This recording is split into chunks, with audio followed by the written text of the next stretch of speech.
On the evening of September 1st, hundreds of students piled into the grandstand of Macalester's stadium to create a raucous home atmosphere for women's soccer's opening night.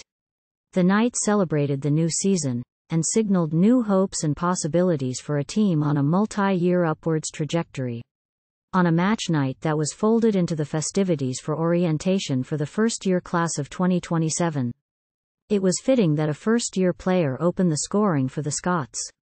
In just the 5th minute of the match against the Blue Devils of University of Wisconsin-Stout, Nhouyvanisvong, 27, controlled the ball outside the 18-yard box on the right side, beat her defender 1-on-1 and, from a tight angle, uncorked a line drive that hit the underside of the crossbar and went in, firing the Scots in front in their first match with a quality strike. With the tone set by an outrageous first goal, the Macalester faithful would not have to wait long for another one to cheer for. Just 2 minutes after Nhouyvanisvong's goal, Wu-Ancipink, 26, cutting inside at the top of the box, found space and shaped a looping left-footed strike around a crowd and into the far post side netting. Right after, the first goal set a high mark for the match and perhaps for the season. A second goal of similar quality doubled both the lead and the energy in the stadium. Towards the end of the half, another first-year got on the scoresheet after Georgia Lewin-Mills, 27, found space in the box and found the net after a deflection off a defender sent the Stout keeper astray, for a 3-0 first-half lead. 3-0 would become the final score, thanks to an airtight evening from the Scots defence and a combined clean sheet from keepers Ashlyn Ryan, 25, and Abigail Huga, 27. Each in goal for one half the shutout win. Just beyond the capacity crowd, in the upper reaches of the south end of the grandstand, a reminder of the time of Macalester's greatest ever athletic success kept watch. Women's Soccer, 1998. National Championship, it reads. For these Scots, it presents an impossibly lofty challenge, but also serves a reminder of the memories that run through the stadium, the success of the past and a new era of success dawning, not just for the women's soccer Scots, but across the board. These Scots bring a strong culture worthy of that new era. Head coach Madeline Buckley was quick to emphasize. That is the foundation of the team's goals. We have worked tirelessly to create a competitive culture that is built on our core 4 values, she wrote in an email to the MAC Weekly. You'll see on the back of our practice shirts, CTCT, which stand, S, for our core 4 values: compete, together, communicate, trust. Everything we do and everything that we are has to come back to our core 4. Every day, Buckley continued. Our competitive expectations stem from our ability to be one unit that is committed to being a part of a culture that puts the team above self. Our goal is to return to the playoffs and win the MIAC for the first time since 2005. With momentum from an emphatic home win, the Scots made the trip to crosstown opponents at the University of Northwestern, MN, for an evening match where the heat played a role, with hydration breaks throughout the match and the conditions testing each team's endurance. The Scots picked up where they had left off, and were on the front foot from the first minute. The inevitable first goal came once again from Nhouyvanisvong, when fellow first-year Julia Hansen, 27, found her rushing onto the penalty spot and she placed it calmly past the keeper. After going up in the 12th minute, the Scots continued to run the show, and doubled the lead in the 39th minute off the boot of Avery Ellis, 27, and in the second half, the Scots continued pressing. Nhouyvanisvong scored again in the 71st minute, again assisted by Hansen. That goal opened the floodgates for a 4-goal outburst in the space of just over 10 minutes, with goals from Hansen, Nhouyvanisvong again, and Gabby Valle, 25. Another half-and-half combined shutout from Huga and Ryan meant it was a 6-0 rout for the Scots in their first away contest of the year. These 2 wins showcased both the absolute talent and the improvement of this side, which dominated the run of play, pressed persistently and kept out a constant eye for goal, always ready to pounce on mistakes from the opponent. The Scots defeated both Stout and Northwestern, MN, last season, both with clean sheets, but those were far more evenly matched affairs. In both cases, the Scots were able to register far more shots, and shots on goal, in the 2023 rematches than the 2022 games.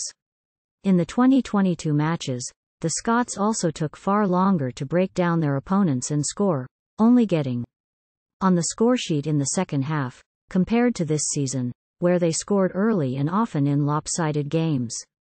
The previous season for these Scots was one of marked achievement.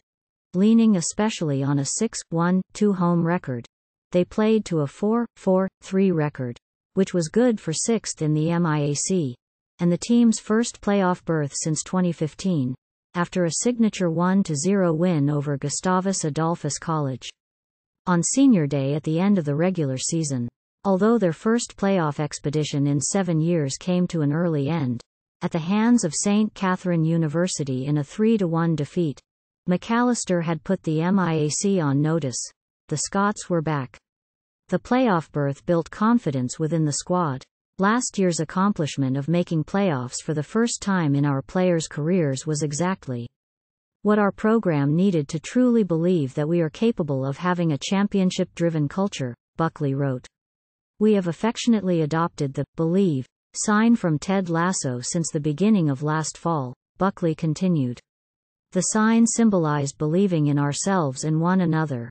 I always tell the team, it is important that your coaches believe in you, but what is most important is that we teach you how to believe in yourselves and one another. That is the most sustainable way to instill belief in a program when you want to achieve great success. Last year was Coach Buckley's first season leading the Scots. With an illustrious career as a player, she brings experience at the very top of the college game. At William Smith College, she was a NCAA DIII national champion as a junior, and an All-American as a senior. On the 2013 national champion side, she led her side in scoring, and scored the game winner in the national championship. Buckley's championship pedigree serves as yet another reminder of these Scots' newfound ambition. After her time at William Smith, she was at Tufts University for seasons 2017 and 2018, as the Jumbos, who had spent the previous years without much success, made back-to-back runs to the NCAA tournament. After Tufts, she served as an assistant coach at Bowdoin College, where she took a lead role in recruiting. That knack for recruiting seems to have carried over, and already shows in impressive play from the class of 2027. Coach Buckley's first recruitment class has already begun to make waves, lighting up the score sheets. The first-year duo of Hansen and Nhouyvanisvong have already established themselves as a consistent threat up top, while Karina Steele, 27, and Timna Nevo, 27, have helped anchor the Scots' defense, keeping out threats on behalf of a goalkeeping tandem of Ryan and Hugo, the latter also a first year. On September 9, on an action-packed day that saw 6 teams compete, the Scots aimed high, but ultimately fell short, facing off against the Pomona Pitzer Sagehens, a 2-college Claremont conglomerate. The Scots fell 2-0. In a match that was postponed midway through the first half by rain, the Scots battled against a side ranked 10th in the first national coaches poll, and one which took down reigning MIAC playoff champions in St. Catherine University before facing the Scots. The Scots saw 19 shots, but only 6 were on frame, a testament to good defense in the final third. More than just a chance to test their mettle against some of the best in DIII, that match also brought in a familiar face. We knew Pomona Pitzer would be an incredible test, and they proved to be just that, Coach Buckley wrote. We also celebrated the 25th anniversary of the 1998 National Championship team, so it was a special weekend altogether.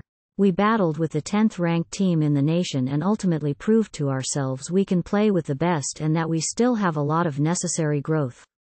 After that rainy day, the Scots faced their first MIAC test on the evening of September 12 against a College of St. Benedict side that had won at Macalester Stadium in 2022. Last year, the Bennies earned second place in the MIAC, and they have returned virtually all of their key players for this season. No Macalester side had beaten St. Ben's since 2015, going 0-4-2 since that game. The first conference battle of the season would not be an easy one.